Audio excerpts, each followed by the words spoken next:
A lot going on Let's see today, which one. We're the big ones. team. All right, I'm gonna call our committee of the whole meeting to order. First, we have all council members present. Paul Pickett is on the phone. And our first matter of business is to approve the committee of the whole minutes for January 20th, 2026. Do I have any additions, corrections, changes, etc.? I didn't see maybe. Nope. Now entertain a motion. I'll make a motion to accept the minutes of January 20th, 2026. I second it. Okay, got a motion from Councilmember Bowen, second from Councilmember Cotter. All in favor, say aye. Aye. Aye. Thank you. Opposed, and so it's a unanimous 5-0. Okay, first matter of business is Murray Senior Center Recreation Report from Hey, Hal. Al Luke. I haven't met you before because you're just brand new. Yeah? So, thank you. Well, thank you for letting me update you on life at the Murray Active Aging Center, also known as the Murray Senior Recreation Center. I always like your support. Our first item here is that the Murray Senior Center now has an official choir. Our group we started way back last summer in July with Ken Huey. He's the musical expert there. He teaches piano, he teaches choir, he can do just about anything with music. So it was started because there was an interest expressed to start a choir. And so he decided to have a meeting on the 10th and determine whether there was enough participation. And so there was, and so he had auditions on the 17th. And then they had rehearsal sessions every Thursday at 4 o'clock. He wanted a minimum of 8 people to start the choir, and he succeeded because there were 6 females and 4 males. That makes 10, so that's way over his 8, which is good. Then the mission of this choir is to offer a good choir for public events during the year. That's good. So they performed at the Senior Center on December 16th and had a real nice concert for an hour. Other performances they had done last fall included the Ridge at Cottonwood, Sunrise at Holiday, Cottonwood Creek, and the Mill Creek Public Library. So, Nice. and he's already got some scheduled for this spring for the spring edition, whatever. So they're gonna do one in spring and one in the winter apparently, so. So how are they being advertised? How are the concerts being advertised? I guess I'll have to find that out for sure. He knows a lot of people, and so I'm sure he's gone around to the different facilities to say, okay, we'd like to show up at your and sing. And so that's mostly it. And then, of course, we had it in our bulletin as far as our actual event, so. So it was in the senior, because I don't remember seeing it. Well, either that or they had some signs. Anyway, they had a good crowd. Well, partly because it was lunchtime too, and so there was partly that crowd too. So, and I assume that this year they'll probably have a little more advertising too. You know, you got all your choir members that are gonna be talking to people, so. Yeah, build up there, so. I might like to go, and so I'd like to know When it is, okay, so we will be sure you know when to go, okay. And if there's lunch, all the better. You have to pay for it. Oh. Can I get up there and sing? Yeah, you can sing. Sing for my supper? So these are real professional excerpts from what went on though, but I just wanted to kind of let you see what was going on there.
Is he playing the piano? Yes, Miss Kim is playing the piano.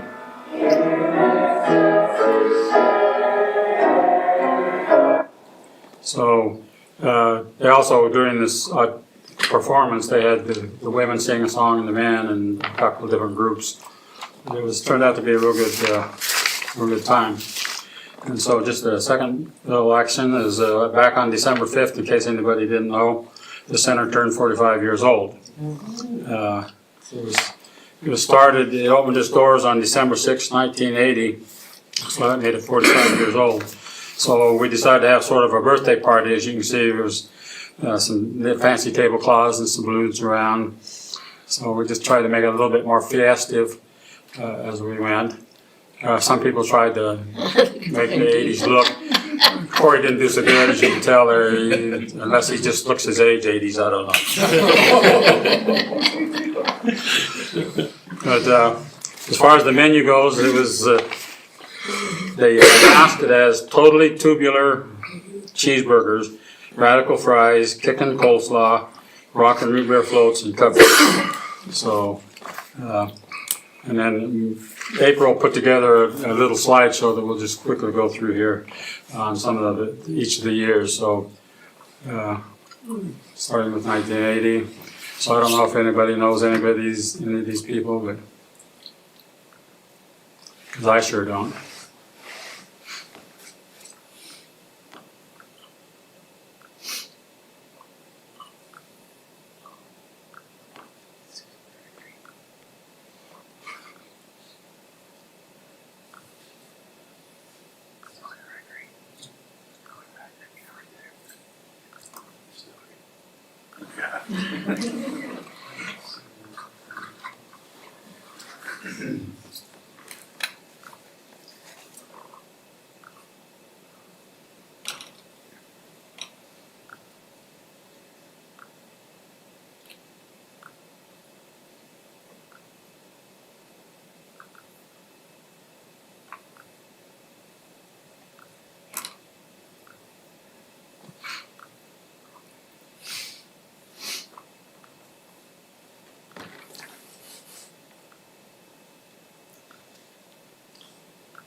You need the choir music in the background. Yeah, I know.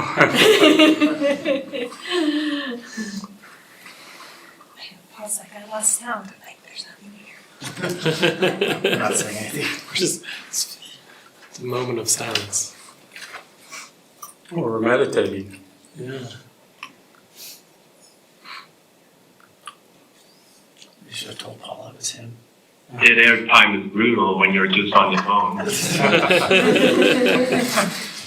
So like it says there, welcome to the future. Who knows what the future is total for the center, but we hope that you keep supporting us to make us good for us, to be able to have a good place for us to have our events. Thank you for supporting me and helping us. Thank you. Thanks, Al. Thanks, Al. Very nice. I was going to welcome you, but I think you should welcome me. Oh, okay. I've been up here more than All right, we're gonna move on to our second agenda item, which is discuss an ordinance vacating a municipal utility easement located at approximately 4998 South Galleria Drive and 4950 South Galleria Drive, Murray City, Utah, or Murray City, Salt Lake County, State of Utah. Greg Vaughn. It looks like it's. And Matt too? Yeah, Okay. we bring Matt up as well. Hi. You guys look I really didn't know nice if to Matt was vacate just an here easement. for Just for moral fun. support, yeah. Always moral support. Matt, this is very nice. Oh, thank you. We were up at the Capitol. We'll call it power celebration. So it wasn't just for us? No, it's for you. I know. Yeah. Well, we appreciate you having us here. We'll get.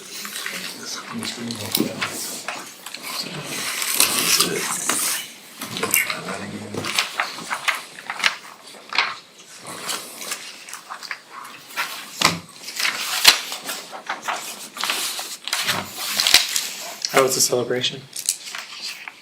What's that? How was it? Good. Good. We people, a couple legislators come in and visit with us, so got to see Rosalba. And then there was someone from Salt Lake County. It was good. So, Yeah, any help?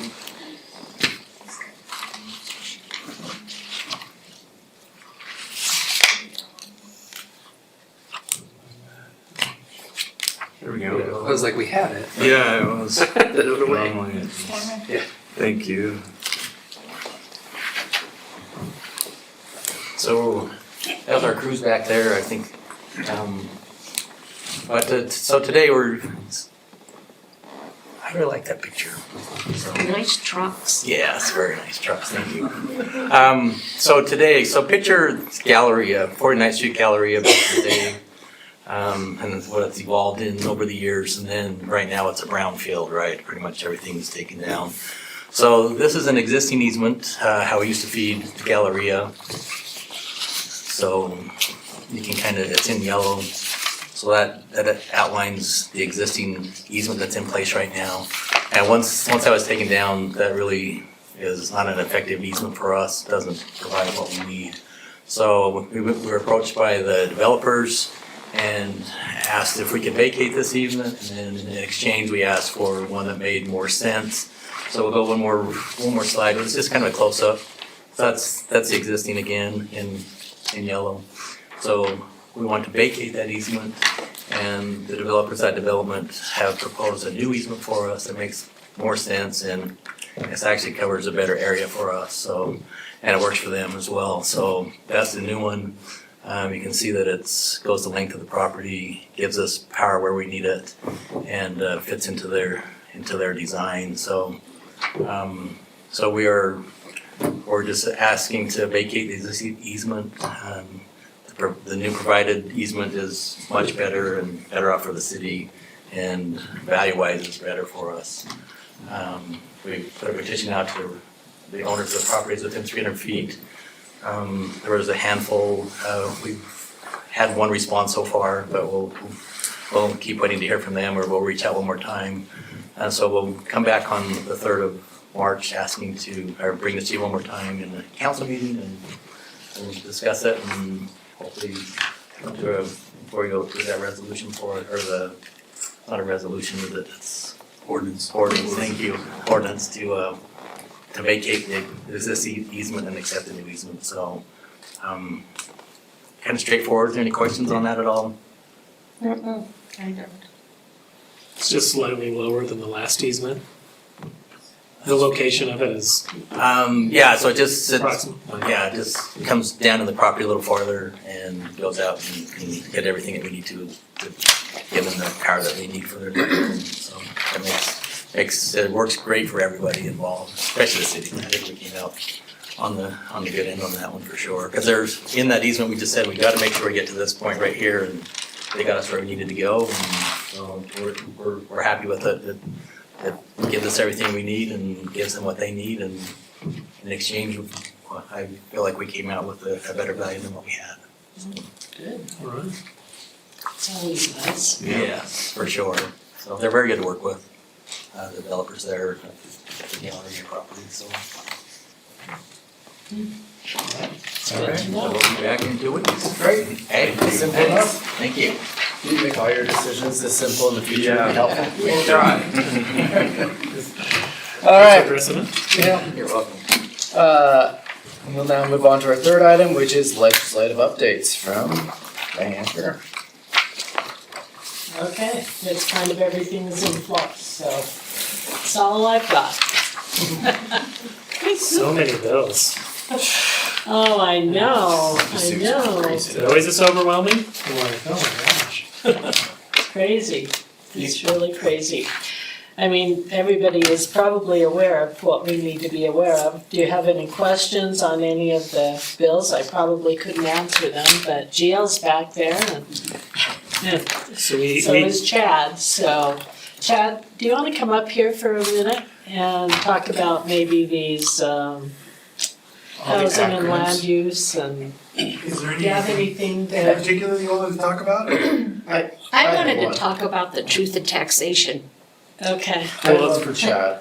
Okay. Acronyms galore that they're Yeah, consolidating. there's all these Yeah. acronyms. How is that affecting us? Like, there's the HOP zones and the HRTZ zones and all these different zones that they're redoing. We haven't adopted any of those areas, Are we so looking at adopting anything like that? we haven't really I didn't considered a think lot of so. those Okay. yet. That's not to say they couldn't be considered in the future. So HTRZ is Housing Transportation Reinvestment Zone. FIZ is First Time Home Buyer Investment Zone. There's a number of different acronyms. We just heard today in the League of Cities and Towns broadcast, or the LPC meeting, that they are looking at a bill that would actually kind of consolidate some of those. Right. I don't know that I have a strong opinion about that. I think one of the points that was made is that, by one of the other cities, is that we were given some tools as cities. They only gave us a couple of 2 years years, to, 1, 2 years, like like you 1 or said. 2 years to Yeah. use those, and now they're talking about taking those away. So to me, it's worth at least trying out those tools if they went through the process of doing it. But that being said, some of them just don't apply well to us. They're for property, or for cities that have larger undeveloped areas. So HTRZ is probably the one that I see as the most applicable to us. And, potentially the new legislation that it creates a regionally significant, I'm trying to remember the exact That's what I was gonna say. terminology. That was my next question. Nobody knows what that means yet. Yeah. I don't have a definition, but that could be something that could be used for our central stationary plant. That is a big Okay. regionally significant area, right? So interested to see what they have to say about that one in the future, but kind of waiting to see that bill's not really fleshed out yet, so waiting to see how that works. Well, none of them really are at this point. That's part of it. Everything's kind of in flux. They've got a number of bills by Wayne Harper that are pretty well fleshed out, but it looks like they might be consolidated into another bill as well to try to kind of bring all those disparate items together. They talked a little bit about PIDs today. That's what I was going to Which, bring that one up. is something that could have an impact on us if we choose to use that tool to build public parking, for example, in our downtown. So very interested to see how that one plays out, but some of that feels like it's still in enough flux and the league is still working on it that we don't really have a final product to review yet. What about Harper's, I can't remember what number it is, but Harper's pretty much assault on Salt Lake City's roads, where they wanna usurp that. Is that gonna affect us, or Yeah, I mean- is it isolated enough that it's just Salt Lake? It's or- the precedent that it sets that's troubling, right? Anytime they go in and say, Right. Yeah. we're gonna use the state power to tell a particular community what they can or can't do with their local, and especially roads. There are so many different circumstances. Whenever they start talking about we need to have a standard for all the roads in the state, that doesn't take into account, you've got towns like Alta where they're up in the mountains essentially. So does the same road standard make sense there as it does in, Syracuse or someplace else where you've got farmland? I mean, that's the kind of thing that, it's just a bad precedent. Anytime you have that preemption, is just, you just don't what I want thought to go there. This is the place where those types of decisions are best made, is locally with locally elected officials, where you are that close to your constituents and you can have those tough conversations. Yeah, the PID, that's one thing that really caught my attention because we had kind of considered that. I think we need to be really careful with the PID and what's going on. Is there anything else that the council should be aware of? Unless you have other questions. Hand raised. Yes. Go ahead. I've been tracking House Bill 381. It's about the definition of electric vehicles and given different classifications, especially bicycles, for our parkway and our trails to see what they're going to pass to kind of give us an idea of what we can do to protect our pedestrians and our trails. We haven't Where is it? discussed that one. I don't have any information on that one, so. Oh, where is it in the, Yeah. where is it in the process? It's currently sitting, it's moving to a committee process right now. So it still has a little bit of traction, so I'm hoping that it moves past committee. I was just gonna ask about, So 381. the Waldrift bill, 184, that they were talking about today in ULCT. And like that was one we needed to take action on, and I was just wondering, Which one? as Waldrop, and I want to say it's 184. Was it Ward, 184? Ward, maybe it's Ward. Yeah, Maybe, Ward. Representative Ward has 184. 184. 184. That's the one I wanted, yeah. That one's problematic. It's got some big structural problems. They talked about it today a little bit, as far as the changes that have been proposed. The biggest issue there is, and I don't know exactly where the standards that they proposed, they have what they call preferred land use standards, preferred land use regulations. And they've approached this from the affordability standpoint, which is understandable. I think it's well intentioned, but they've given some standards that would essentially require cities to adopt these preferred land use regulations unless you make a finding that there's some, countervailing public interest, public reason not to adopt these. So it has been pitched that the city still has control to say, no, we don't want to do these things. But my bigger concern is not with that. It's with the structure of the bill. They've proposed these standards and said, this will create affordability without any kind of proof that that's going to move the needle at all. They've said, for example, that cities would have to have or accept 5,400 square foot lots. Why not 5,800? Why, there's no good discussion about what's the background, why is that affordable?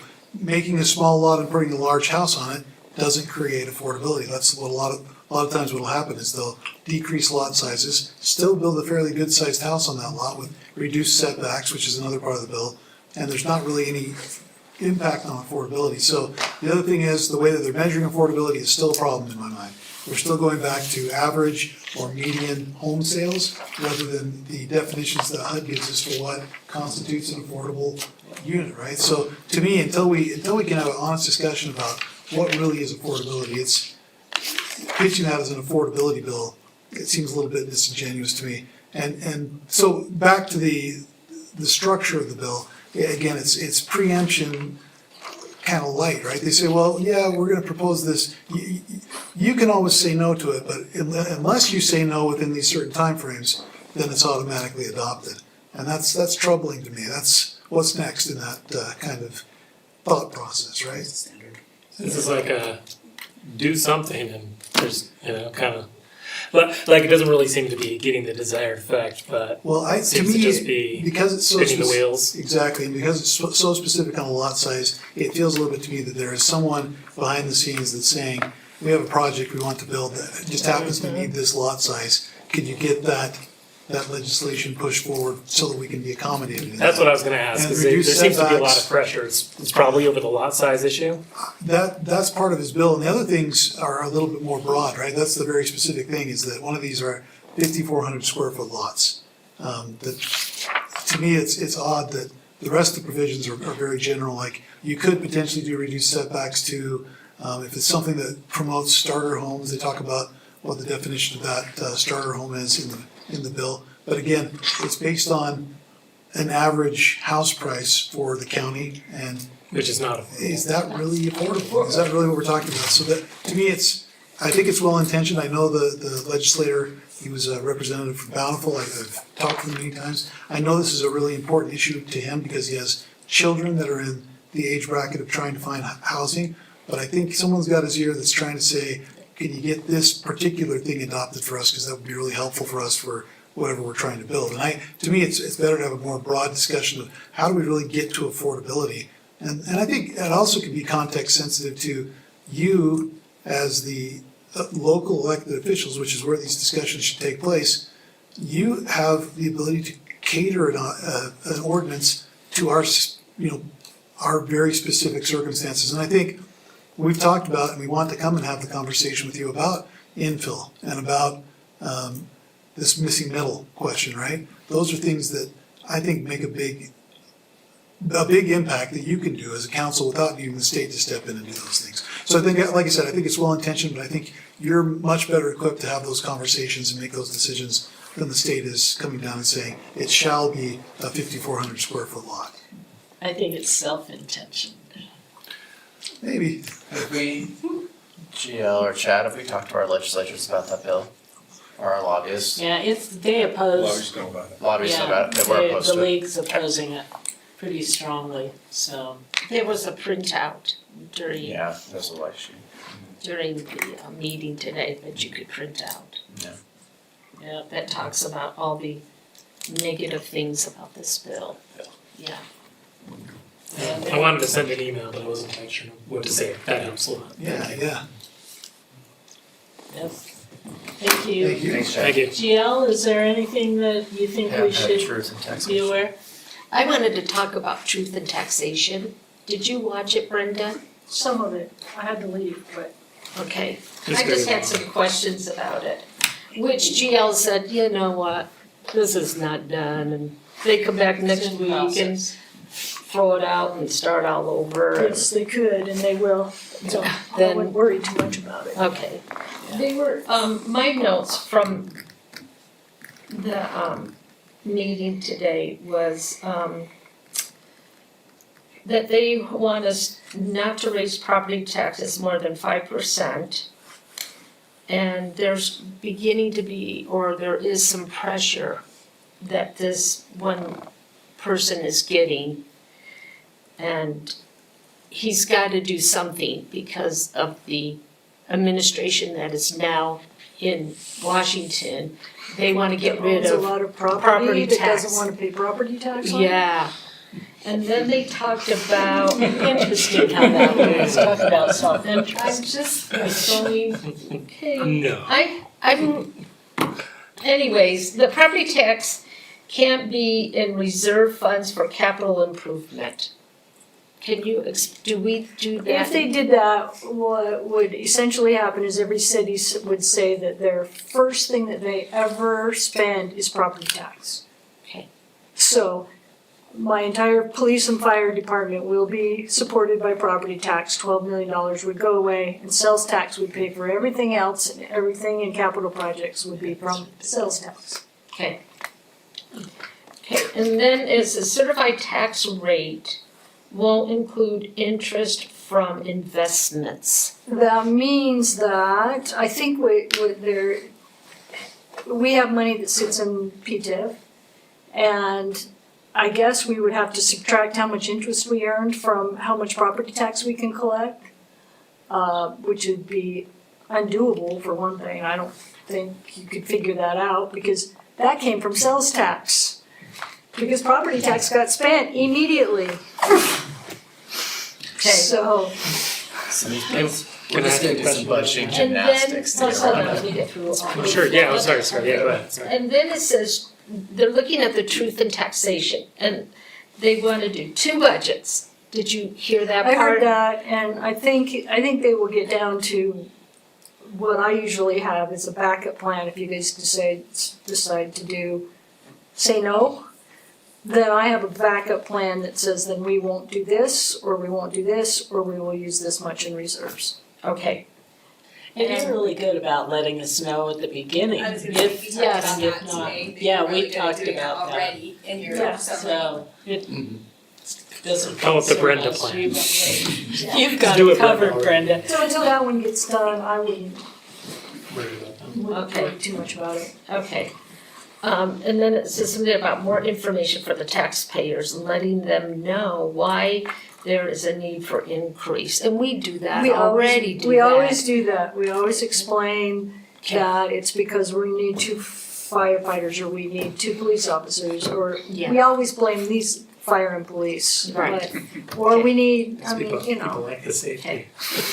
Okay. I think they're also saying, like, also explain like how little of the property tax we get and how much everyone else gets, and Yeah. and how, like, you know, compared to sales tax, like where people are really being taxed, and income tax, that honestly we're not taking that much, and it does a lot for a little. yeah. But I'm like, they're like, yeah, you should do that. And it's like, well, you know, we try. Well, and the truth is if they got rid of property tax, you would have to be taxed somewhere, because I don't know where we would get $12 million, so what do? That's what my question Not is, have parks, cut the number of everybody, cut the number of road personnel, you just basically, you know. There's a faction that really wants to do that though, that really Yeah, wants because to they don't cut wanna pay property tax. tax, Yep. because they probably own a bunch of property.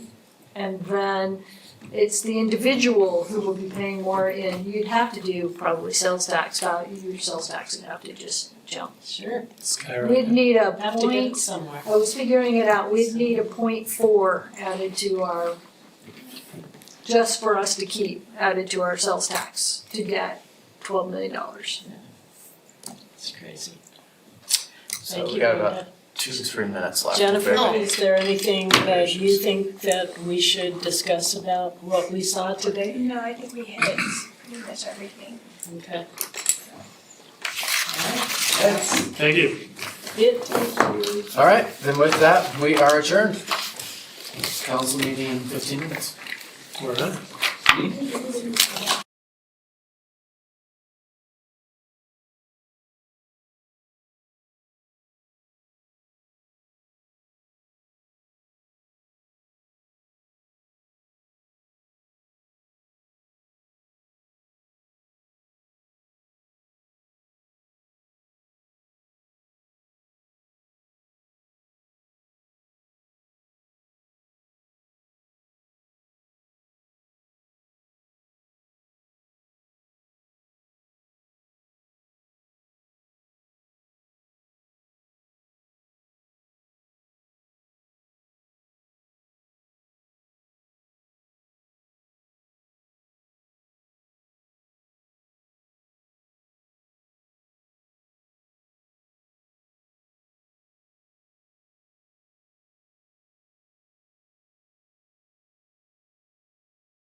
According to the clock, it's 6:30, and now time for the Murray City Municipal Council meeting for February 17th, 2026. And I'd like to welcome everyone who's here. And we'll get started with indicating that council is here except Paul Pickett, who is online. And we have a mayor pro tem, who is Chief Craig Burnett. Brooke is here. GL, our attorney, is here. So anyway, welcome everyone. And we'll get started. Opening ceremonies, we'll have the Pledge of Allegiance. Ryan Matson of our IT department will lead us. Everyone, please rise. I pledge allegiance to the flag of the United States of America and to the republic for which it stands, one nation, under God, indivisible, with liberty and justice for all. Thanks, Ryan. All right, now we are at approval of minutes. Are there any changes, addition to the council minutes for January 6th, 2026 or January 20th, 2026? No changes? I didn't see any. Great. Okay, I would appreciate a motion. I move to approve the minutes for January 6, 2026, and council meeting January 20th, 2026. Okay, do we have a second? I second that. All in favor? Aye. Aye. Aye. Aye. Okay. Motion passes unanimously. We are now at the citizen comments portion. Comments will be limited to 3 minutes. Step to the microphone, state your name and city of residence, and fill out the required form that Patty has over. Okay. Citizen comments are open.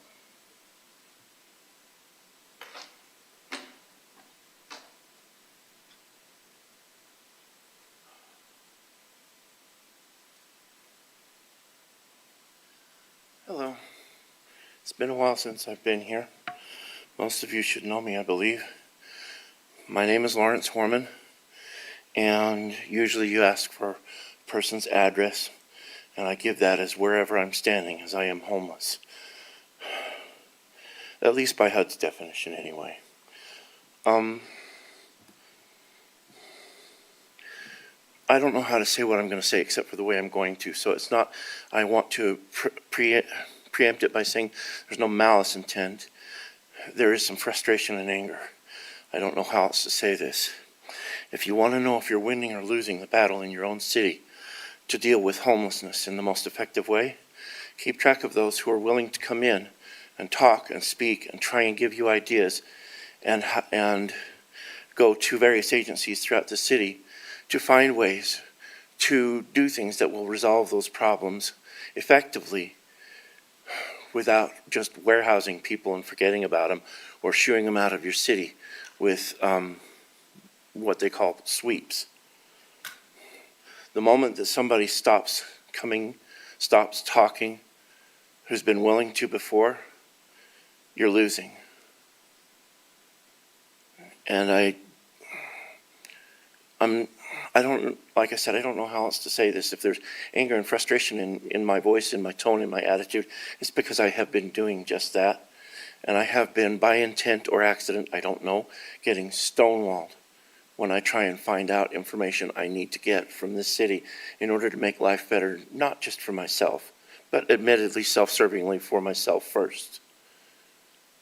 I don't know if it's intentional or not, but the agencies, the departments within this city, when I go to ask them about power, water, sewer, camping things, auxiliary dwelling unit rules and laws, I get no answers.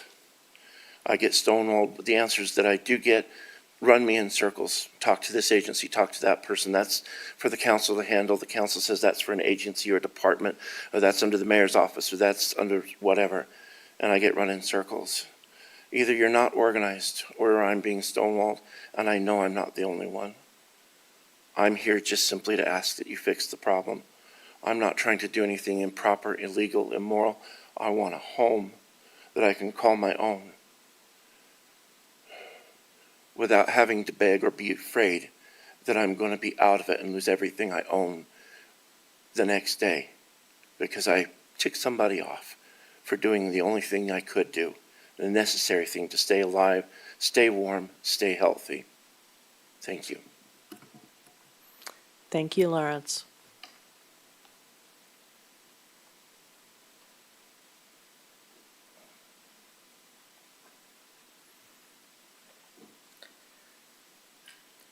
Okay, we'll close the citizen comment section.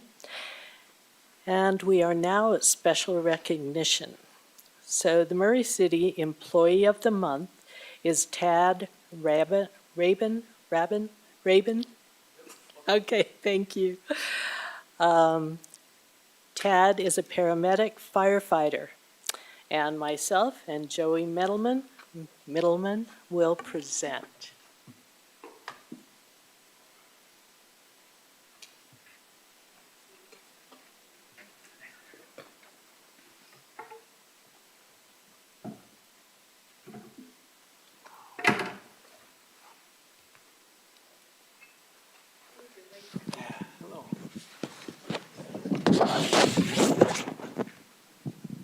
Okay.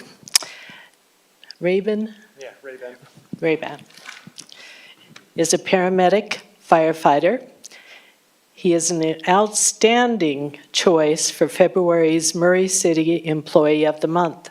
He exemplifies dedication, leadership, and service in every aspect of his role.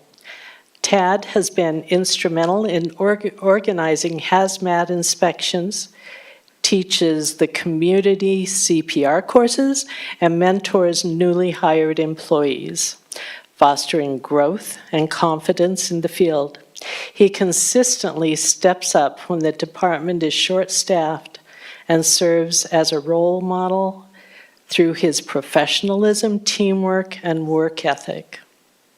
Recently, while off-duty, Tad provided emergency care that saved the life of a firefighter's brother after a severe accident in American Fork Canyon, quickly controlling a life-threatening bleed with a tourniquet. Wow. His contributions have a meaningful impact on both colleagues and the community, making him a truly deserving of this recognition. Thank you so much, Tad. Let's see, do you want to come up? And Can I add a little something? oh, So if we can invite Miles Shanoff up, and then also his brother Caden, AKA one of our newest graduated firefighters up from camp. And I'll let them introduce their family at the end here. But if it's okay, council, being that we're the only thing on the agenda, I thought this would be pretty cool. If we got Miles, you wouldn't notice because he's just cruising up here, but he had a little incident and stuff. But I wanted to give him the chance to tell his story, and you guys kind of hear it, if that's okay. And I asked him, and so he said he's a huge public speaker. He was done. Okay, maybe he didn't say that. Maybe his brother, I said like, well, if you don't say it, I'm going to make your brother say it. And so he took one for Big Brother. So brother owes him ice cream.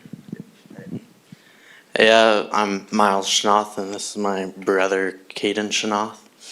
And I was just coming home from a ride from the canyon on my motorcycle, and this truck hit into me, and Tad was the first person to show up and had a tourniquet and was there with me and held my hand and everything.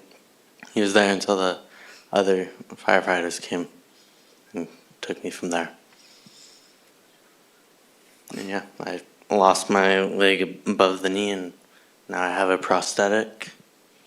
And yeah. Miles, it's awesome that you came up. How this happened is Caden was on the week of his interview. We had no idea this was happening. all in the mix. And we were offering a job, and in the meanwhile, he had had a call somewhere, and they had a family trip planned to go to Disneyland that same week. And so all of this is rolling out. And in the meanwhile, we hear, hey, there's some Murray medic that's like randomly, he wasn't on duty, he wasn't working down at the Peak or PG or somewhere on a second job. He was literally cruising up the canyon and was just being an awesome employee and always is prepared like a Boy Scout, like a firefighter, and had his tourniquet in his car. And so if you're connecting all the dots, how miraculous. Sometimes you're just better to be lucky. Sometimes you just want somebody watching out for you. And I think Tad just served that goal. So Tad, we've got a little something for you, and that's our special recognition coin, as well as the Employee of the Month. And we just want to say thank you so much. I know Miles and his family says thank you, and we'll just give you another big round of applause. So we can Also, on behalf of the council and the mayor, we would like to present you with a $50 Visa card. Thank you very much.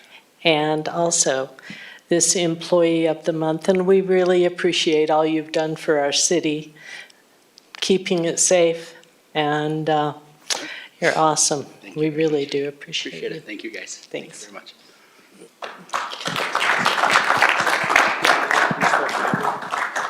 John. Yes. Oh. So, Caden, why don't you do the honors of introducing your family? Yeah. Who's in the back, and then Tad can introduce. I got my parents back there, Holly and Sam. My dad he's a captain in Sandy. He is on shift today. He was able to take some time and come up. Yeah. And in the back, I have my wife and my son, my wife Tammy and my son Flynn, that are here to support me like they always do. So, If I added one more cool thing, Caden's grandfather taught me in paramedic school, which is, Captain Schnoff's dad, obviously. So it's kind of a cool little connection. We hadn't connected all this. So, council, thanks for the opportunity to kind of shine Tad and the Schnoff family.